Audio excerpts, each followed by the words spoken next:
讓帶住情感創作美食嘅華僑，仲有歐陽燕玲。佢嘅人當雞椰漿飯每個星期只係賣2日，但係就被追捧咗整整25年。因為好辛苦啊，時間長啊。如果係日日煮會手痛啊。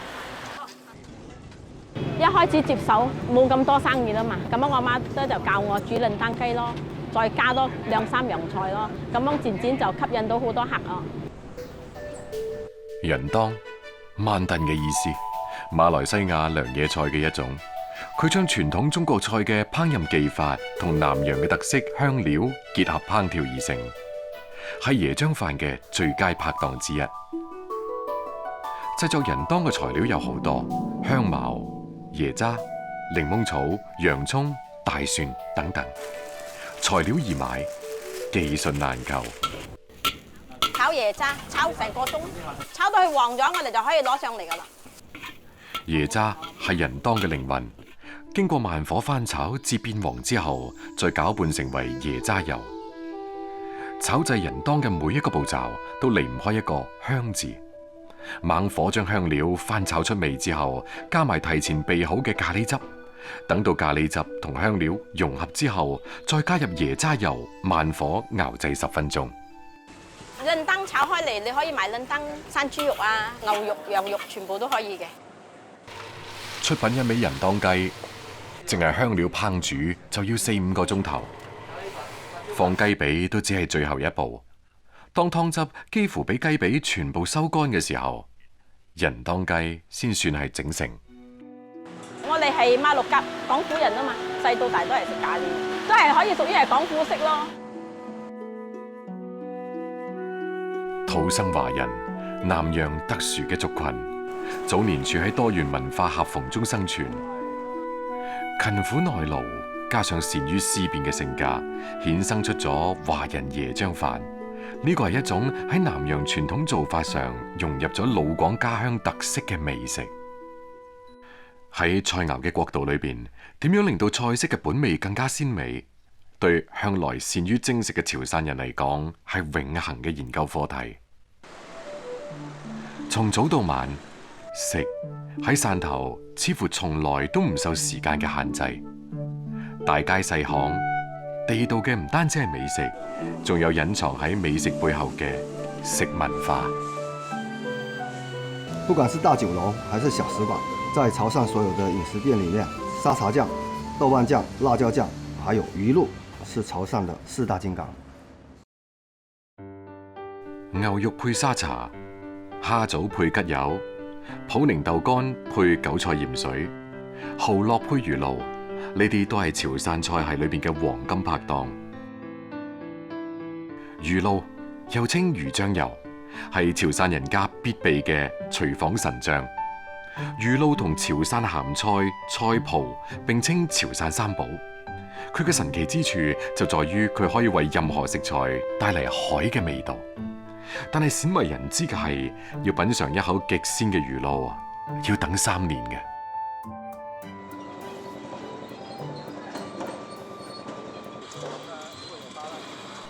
每年開漁節後嘅第1個月，楊茂科同周子嘉就開啟咗瘋狂嘅搶魚模式。開漁以後1個多月之內，一定要搶到100多噸嘅魚。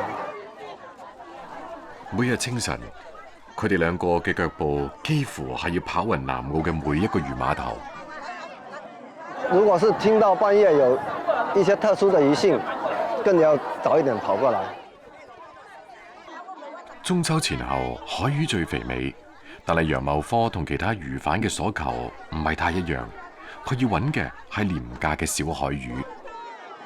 大藍品就是巴蘭魚，覺得做出來的風味是最滿意的。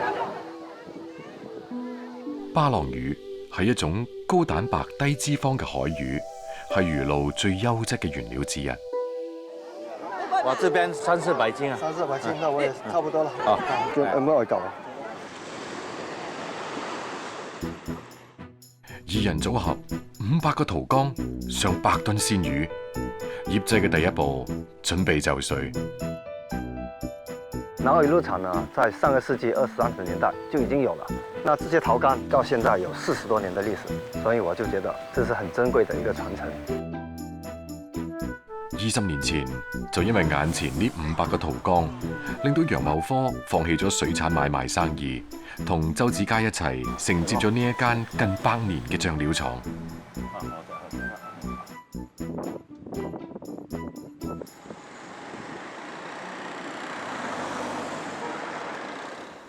魚從碼頭運咗返嚟，重頭戲先至啱啱開始。楊茂科同周子嘉要以最快嘅速度處理鮮魚，呢個係魚露保鮮嘅基本動作。加入飽和鹽，充分攪拌，讓魚和鹽有個充分的接觸，讓魚在良好的狀態進行發酵，這樣才能保持魚的新鮮度。從魚到露嘅轉化，需要經過鹽醃、發酵、成熟、過濾4個步驟。當所有鮮魚同飽和鹽充分接觸之後，需要一層一層咁鋪入陶缸。陳年陶缸嘅優勢喺呢個時候暴露無遺，咁就係缸壁上會自然而然咁形成催化曲。我們研究過，泡製魚露最重要的是要用陳年的缸，泡製過魚露的缸在缸壁會形成魚露區，能夠使魚露更好的發酵。裝滿陶缸之後，再用石頭嚟到進行施壓，之後嘅一切交俾時間嚟沉澱。經過半年到8個月的時間，慢慢的變成糊狀，魚是慢慢的分解，像那個漿糊，慢慢的釋出魚露。陶缸看似平靜，內裏嘅魚同鹽正喺度上演住化學戰。直到魚都轉化成漿狀嘅時候，魚漿就會被轉移到另一個陶缸裏邊開始暴曬。暴曬時間係1年，喺曬嘅過程裏邊，仲需要每日對佢進行攪拌，令到魚蛋白完全分解為氨基酸，並隨住香氣嘅變化趨向成熟。魚露的最後一道工序是過濾，要經過3道過濾以後，才能瀝出我們潮汕人熟悉的味道。喺潮汕，大家更加中意稱魚露為腥湯，以為帶有新鮮魚腥味嘅湯汁。腥湯同其他調料嘅複合度好高，無論係醬油、胡椒、糖、醋定係芥辣、五香粉，同魚露調和起身都唔覺得衝突。我們做菜有這樣一個口訣：搞拉入會湯收湯，魚露和蔬菜能夠和諧地融合在一起。魚露芥蘭就是潮汕的家常名菜。潮汕人擁有濃厚嘅飲食文化，加埋得天獨厚嘅海產資源，造就咗潮汕人對鮮味嘅挑剔。喺烹煮海鮮河鮮嘅時候，魚露係必備嘅調味料。半池魚露落湯，即刻一鍋生動，鮮味4日。時至今日，經過100年流傳嘅魚露，已經唔再只歸潮汕人獨享。從早期華僑喺越南開設第一家魚露廠開始，潮汕人嘅魚露已經走出國門，傳遍東南亞，闖入咗歐洲廚房。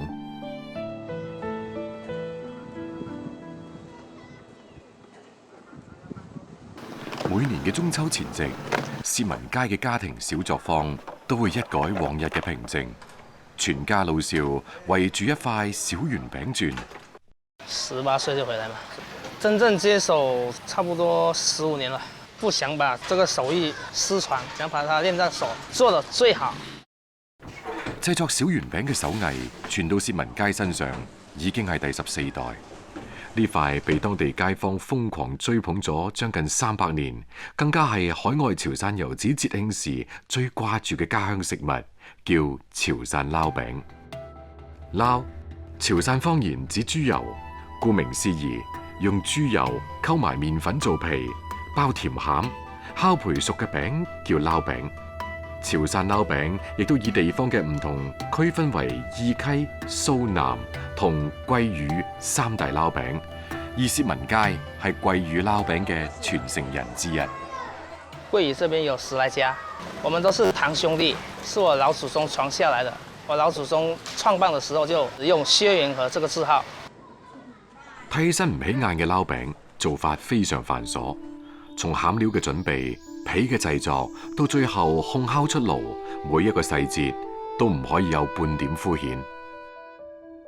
傳統臘餅嘅餡料要當歸丁、肥肉、蔥白、芝麻、紫砂組成，其中最複雜方面就是當歸丁嘅紫砂粿條。冬瓜丁亦叫做糖冬瓜，雖然糖冬瓜早已經周圍都買到，但係薛文佳話佢用祖輩傳落嚟嘅方法製作出嚟嘅手工糖冬瓜係唔同嘅。開始呢，就是要用石灰水浸泡大概12個小時左右，撈起來放在清水裡，放在裡面沖洗，沖掉冬瓜裡面的澀味，再把冬瓜煮熟了，倒糖下去，大火，然後來熬製。經過熬製嘅冬瓜丁要等風乾，然之後經過攪碎，先至可以進入撈餅製作嘅核心步驟。整個蔥買回來就挑，剩下蔥白那一段，切的時候要加入豬油，加豬油，等一下吃起來的味道會更香。冬瓜丁、肥肉碎、油蔥白、芝麻，再加埋高粉豬油，撈餅嘅餡料已經準備好。300年手藝精髓嘅演繹已經浮現於眼前。需要高筋麵粉、雞蛋、麥芽糖、豬油，最關鍵就是下水，你下多了烤出來會黑，因為這個是祖傳下來的東西。這個皮呢，就是沒有斤兩可稱的，這是憑手感。睇落簡單嘅工序，暗藏住從來都唔外傳嘅玄機。而傳男不傳女嘅習俗，注定咗外嫁女只能夠通過巧手嚟到展現功夫。一日4對手，5000個撈餅，旺盛嘅爐火催生出酥香4日。從清晨到凌晨，小圓餅令到薛家上下忙個不停。還是覺得家裡這個雖然是說小做法，還是挺好的，在家裡還是比較踏實的。獨家手藝嘅傳承故事，同樣上演喺馬來西亞怡保第3代華僑鐘思明同鐘思業身上。本來係生物工程師同軟件工程師嘅兩兄弟，為咗全心繼承屋企裏邊嘅撈餅手藝，辭咗高薪工作。最近一幫個蓮子有啲黑啊，盡量揀啲最靚嘅俾我哋。有冇話啲全部100%先係靚㗎？過去中秋咧就出新㗎啦。蓮子係過去中秋啫。兩個思維嚴謹嘅理科生接手爸爸經營咗70年嘅老店，用理科思維嘅標準化對傳統老餅店進行改革。傳統食品生意唔係咁容易做咯，你因為唔係新嘅嘢，舊嘅嘢個口味又未必啱新嘅市場，新一代嘅人又未必啱。好似係話蓮蓉啊，我哋盡量做到係唔會咁甜，現代人嘅需求。蓮蓉係爸爸鐘漢元最引以為豪嘅作品。從1949年開業以嚟，鐘漢元潮州餅家除咗製作傳統潮汕撈餅之外，仲推出各種廣式餅食。但係個仔鐘思業掌管店鋪之後嘅第一個大動作，就係要改良爸爸幾十年不變嘅蓮蓉。冇插手喎，時代唔同。如果我哋有插手咧，就多事嘅。唔係咁容易嘅嘢啦，因為甜度你減少去膠質或者口感會變㗎啦，肯定都會慢慢去試少少步驟，可以有邊方面可以改良。爸爸放手俾個仔去試下，鐘思業只係用咗3個月，就將蓮蓉嘅甜度降到適合現代人嘅口感。唔係講點樣改變咧，係將嗰啲過程記錄低，俾佢一個標準嘅做法啦。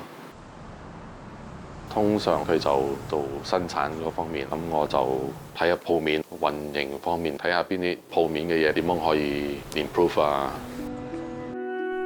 從產品到環境，老餅店注入新血液。兩兄弟一裏一外，撈餅、珍珠餅、肉鬆蓮蓉餅，各種潮州餅食都能夠喺異國他鄉裏邊揾得到。翻嚟之前咧都有諗過。以前細個中意食啲嘢，咁而家好多冇咗、失傳咗，都唔想呢個傳統餅幾十年歷史，就唔想去失傳啦，都會繼續做落去啦。同樣係魷魚，汕尾人嘅喜好就唔一樣。陳喜平本來喺深圳做嘢，後嚟辭職翻屋企包租漁船做海味乾貨買賣，賣得最好嘅就係魷魚乾。這個魷魚去掉8、9成的水分呢，就剛剛好。這個鮮度呢也剛剛好，吃起來這個口感也是剛剛好。早期嗰陣，海邊漁民捕撈到嘅漁獲，一下子食唔晒，只能夠曬乾或者醃製成乾品，利於保存。呢種傳統沿用至今。剛撈上來，趁着這個魷魚的清香，把它殺了，然後去掉內臟，到時候曬起來就鮮甜。9月初嘅太陽減咗幾分夏日嘅暴戾，增加咗幾分秋天嘅柔和。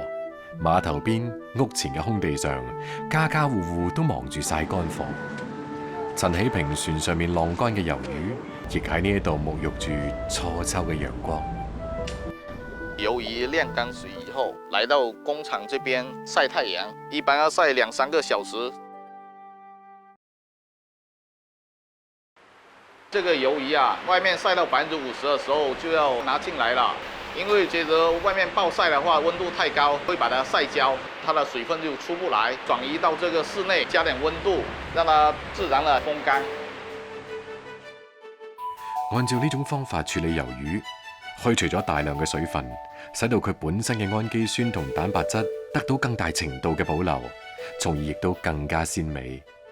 曬好嘅魷魚乾成為親朋知己小聚嘆茶時候嘅絕配。一個兜仔倒啲酒精入去，開始烤隻魷魚，機上火焰旺盛，杯中茶水清香，三五好友熱絡，一邊飲茶一邊撕魷魚乾咀嚼，個中之味令人難忘。陳喜平翻屋企準備晚飯，唔少得嘅係用自己店裏邊嘅魷魚乾。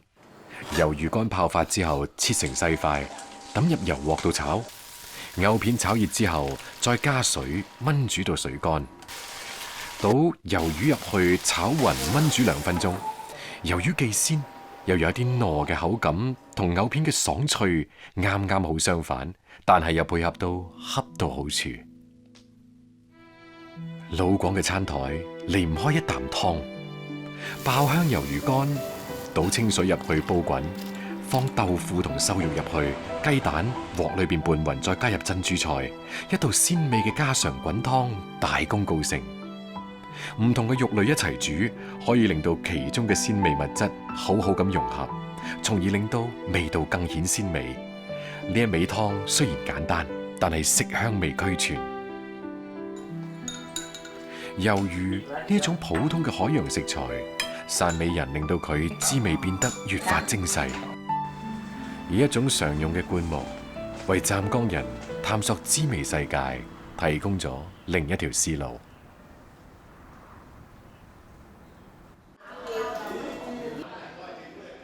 呢個改進好多啊！而家加咗個吉撈上去啦，嗰度。9號台白鴿吉撈飯，香茅鴿，白鴿係一個好健康嘅食材嘅，每一日都有好多客人來嗰度食白鴿㗎。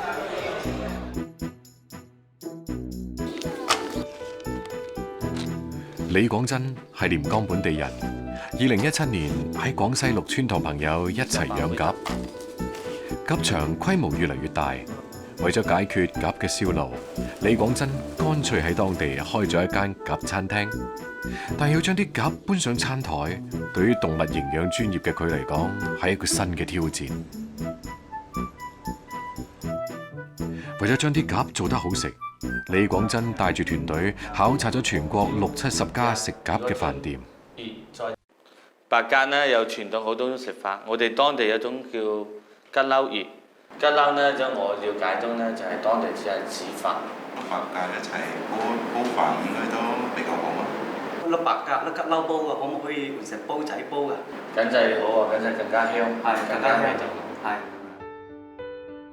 鴿柳，廉江地區比較常見嘅一種野生草本植物，大多數生長於林下或者村莊旁邊嘅濕地之上。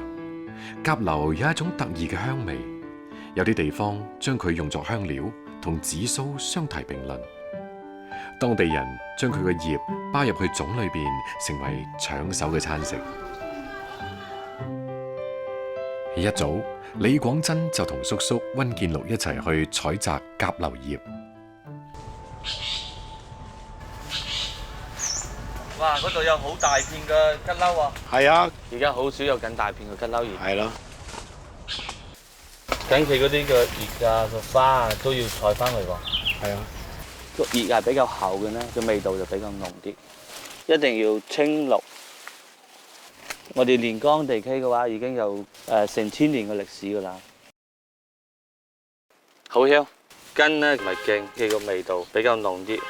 我哋可以攞碗煮湯，呢個葉係比較大塊啲，我哋可以包嗰隻吉褸牛肉片。葉呢嫩一啲，我哋攞嚟煮飯。花呢佢個味道比較好嘅，我可以做調味劑，所以成個吉褸都係寶啊！對於李廣珍嚟講，甲硫全身都係寶。佢喺當地人嘅餐台上出現嘅歷史好耐，但係如今已經唔似原來咁樣，能夠喺樹蔭林地裏邊隨處可見。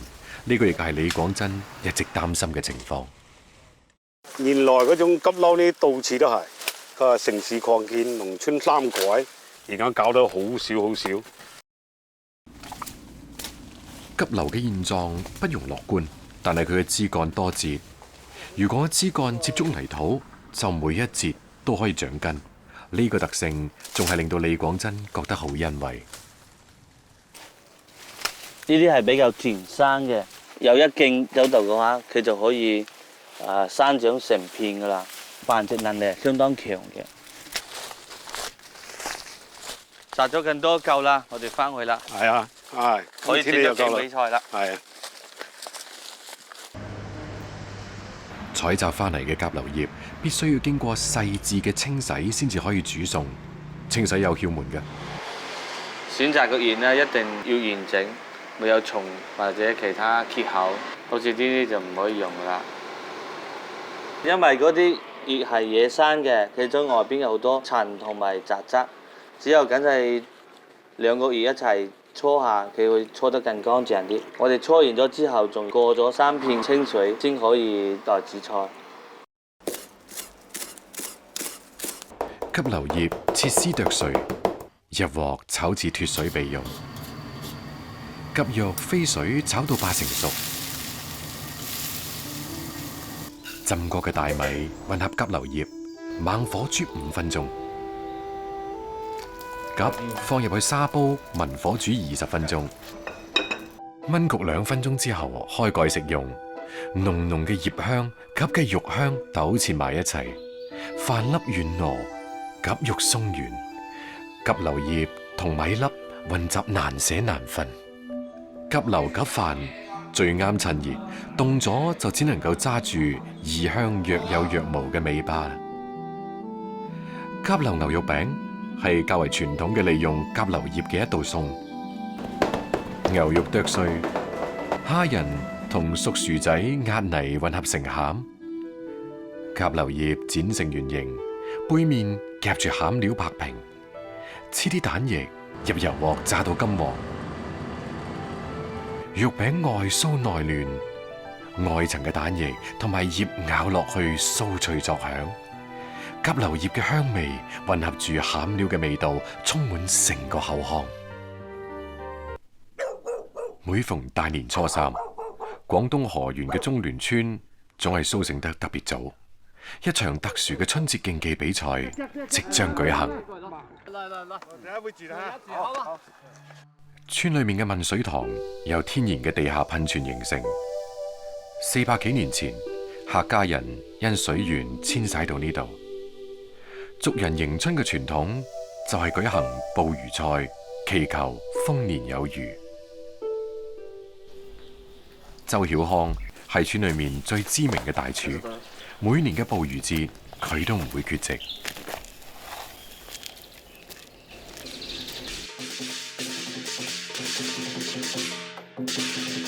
看查期待嘅，早6點鐘人家下到嚟了。俺我們啥子我都過來不咯。他期待不啦？沒想到啊，他們那邊這麼早來，過來的時候基本上都滿了。泉水魚非常鮮美，但係每年只係可以喺大年初3唯一嘅呢一日持證捕撈。撈乜嘢魚？曉康有自己嘅願望。打條紅金魚嘛，紅紅火火過年，拿個好意頭吧。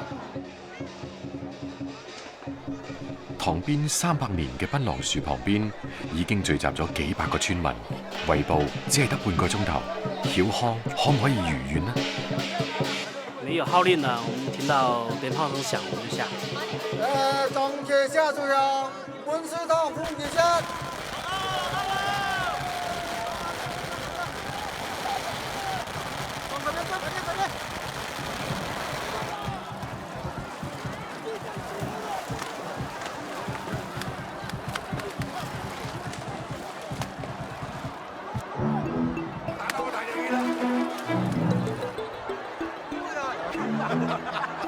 2019年嘅廣東春節熱到反常，下塘捕魚嘅村民雖然唔似往年一樣凍到地震，但係30度嘅高溫加大咗捕魚嘅難度。天氣熱的話麻煩，那魚亂跳，然後人又多。眼睇住塘裡面嘅魚已經各落各家，曉康就完全揾唔到紅錦鯉嘅蹤影。有你嗎？有啊！冇啊！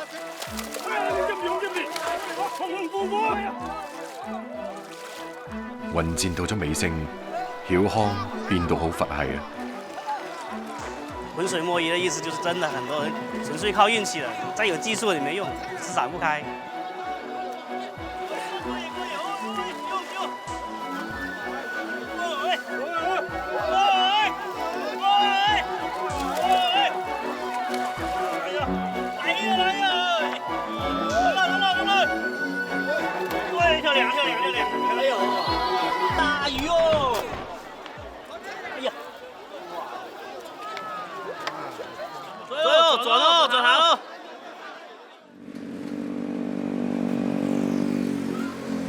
問水塘嘅魚食水藻浮游生物長大，曉康收穫嘅大魚亦好嫩。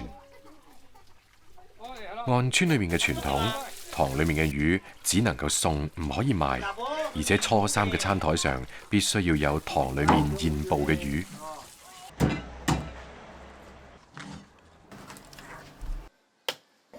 起魚骨，打魚蓉，曉康做得好麻利。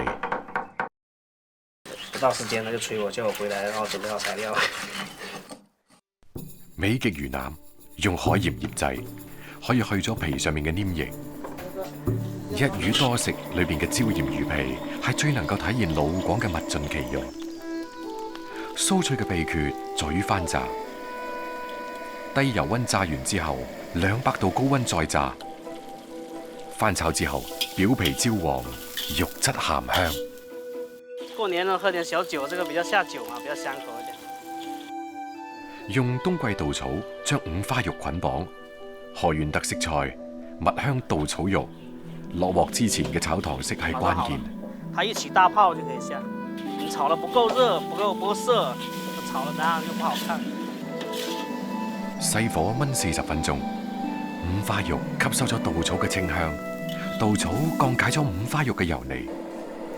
最後嘅與眾不同，在於加啲冬蜜調味，菜品蜜香軟糯，味醇汁濃。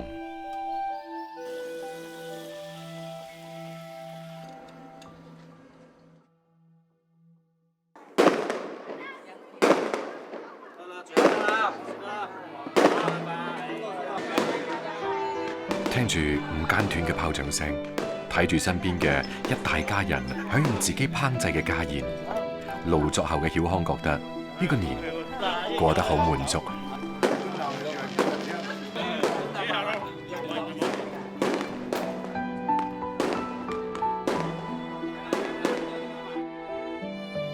塘裏面嘅水引流灌溉住村裏面嘅稻田，來年嘅夏天收穫早到嘅時節，曉康同村民又好似佢哋嘅祖輩一樣，喺問水塘投入新一年嘅福雨，祈禱新一年嘅豐收。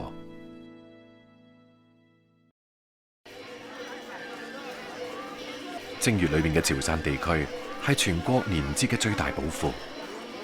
汕頭潮陽嘅一處神場，一種延續幾十年嘅奇特習俗，即將上演。小朋友包嘅鳥餅將會喺夜晚被分搶。買落140格喎，買落一鳥餅舊陣時搶嚟有生男仔嘅意頭，而家象徵住接福。鎮裏邊最識做鳥餅嘅師傅黃偉乾，同侄一忙完就趕去神場。搶到鳥餅是一個好的兆頭，希望我們這個百年老字號一直做到鳥餅一直傳承下去。搶鳥餅開始嘅時間，要揀喺本地人所講嘅迎老爺回程之時。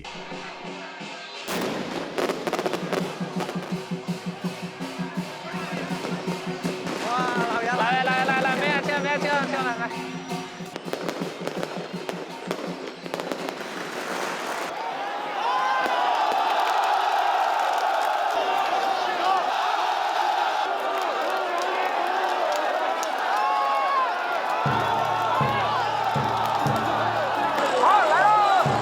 一對對鳥餅飛向空中，黃偉乾同個侄好快就被沖散喺密集嘅人群裏邊。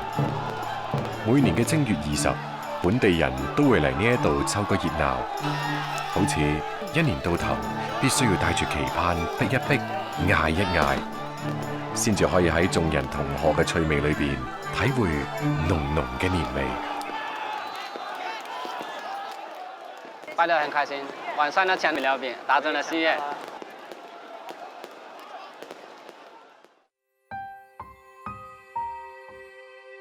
甦醒後嘅潮陽，清晨特別寧靜，似乎琴日晚黑咩都冇發生過。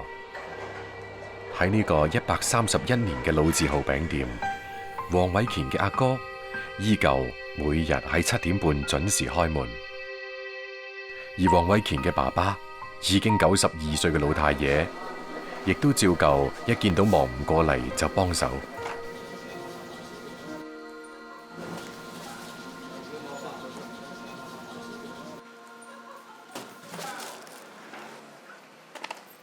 日常街坊最中意嘅，仲有薑薯酥、綠豆餅呢啲甜點。而薑薯酥只係個樣似潮汕人中意食嘅薑薯，而口味就同薩琪瑪相似，但係就多咗啲韌勁。外地的就不是這麼叫的，他們其他地方做的也不一樣，就是馬仔王啊什麼的。吃起來味道就不一樣。鋪頭從來都唔斷貨嘅綠豆餅、鴨頸酥，因為量大，啲伙計做起身就最得心應手。現在工程的他們嫌這個累，不想做。還有這些學習這個餅食挺複雜，不是那麼容易就學會的。家族小作坊冇咁分秒必爭。攰咗就坐低飲杯功夫茶，傾下偈係常事。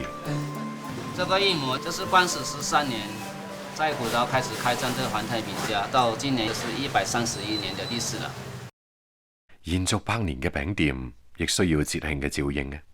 黃偉乾算係家族裡面嘅多面手，無論各種糕點定係傳統糖塔嘅製作，都得到咗爸爸嘅真傳。幾十對獅子，還有幾十個糖塔。來咯，弄在桌外面給做糖塔啊！好啊，好。好，弄來做過。潮汕人用7層糖塔拜神拜祖宗，製作糖塔嘅地方喺黃偉乾生活咗幾十年嘅祖屋。一入門，熟門熟路嘅蜜蜂一早就圍咗喺白糖塔嘅周圍。同一鍋糖咬起來的就不一樣，就差一點火候也不好。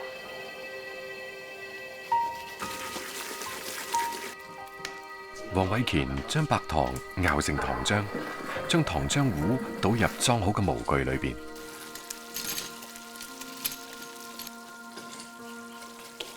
那個糖就流出來，等一下就油會破掉幾個孔，那轉一下就兩邊都轉一下就不會。等到糖漿完全冷卻成型，沿住塔棱向外搣拆，睇落好簡單，但係就一步都唔可以出錯。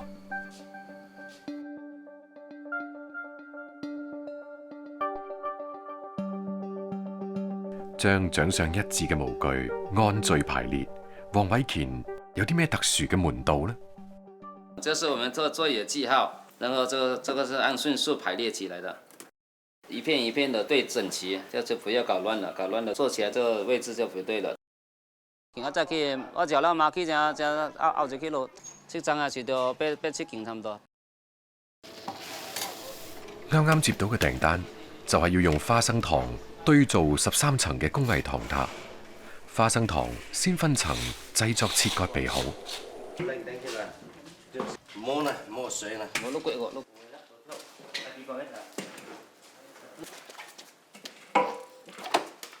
係做埋糊好冇？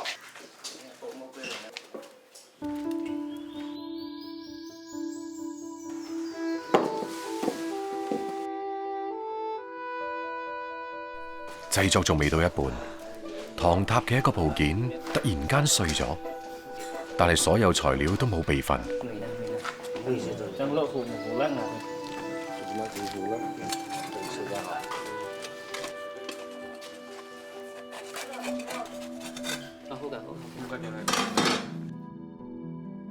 修補完啦，100幾斤重嘅花生塔，最緊要嘅係塔身要正。佢本身嘅黏性亦都決定咗，只能夠一次放準放穩。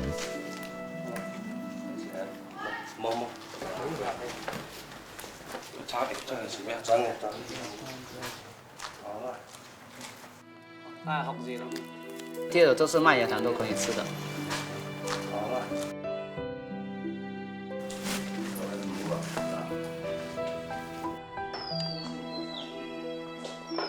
哇，棒棒啊！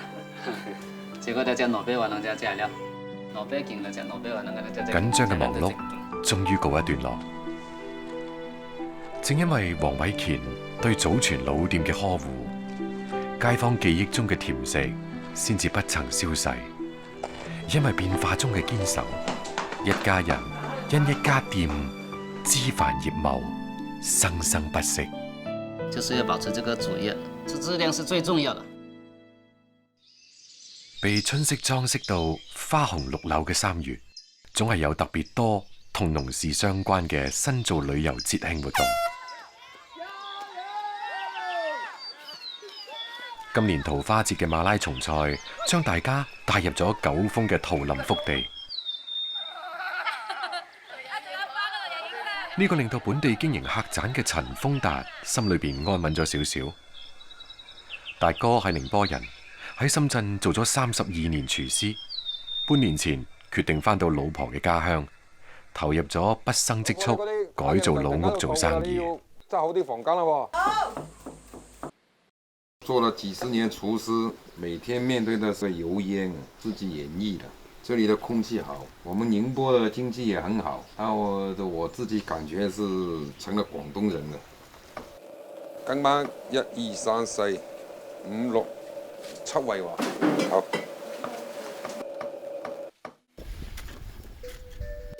樂昌最出名嘅炮彈芋頭，每年只係得一次收成，一個10幾斤重，但係又大肉又嫩，切開露出檳榔花紋。非常之靚嘅咧，我就直接係咁落活。有咗藍鴨呢一個搭配，香芋粉滑糯軟嘅口感，完全顛覆之前嘅記憶。院後邊嘅野生苦追果做成豆腐紅燒，10幾個工序之後，苦味完全冇晒，只有堅果嘅特殊香味。再切啲自己灌嘅土豬臘腸嚟個桃花走地雞，最鄉土嘅食材，達哥做出咗最誘人嘅味道。他們說：哎呀，大哥你那個手藝不錯，這個也是我非常滿足的。但時節總有自己嘅脾性，熱鬧過後，成個春季開始陰雨連綿，客棧冇人入住。只有啲零星嘅食客，唔好嘆氣喎，睇天食飯啊！達哥嘅豁達嚟自佢嘅經歷。那時候窮啊，我借了100塊路費到深圳市，還有2塊5毛錢。初到深圳嘅達哥為咗食飽飯，揾咗一份餐廳嘅學徒工嚟做。佢每日凌晨2點幾起床做嘢，起早摸黑6年，終得回報。95年，人家才多少錢1個月？我已經有110萬現金在銀行。達哥飄飄然啊！補了1個星期，出了100多萬之後，我去深圳從頭再來過嘛。老家打電話來說我爸爸走了，我父親沒接到我生子，我最大的遺憾。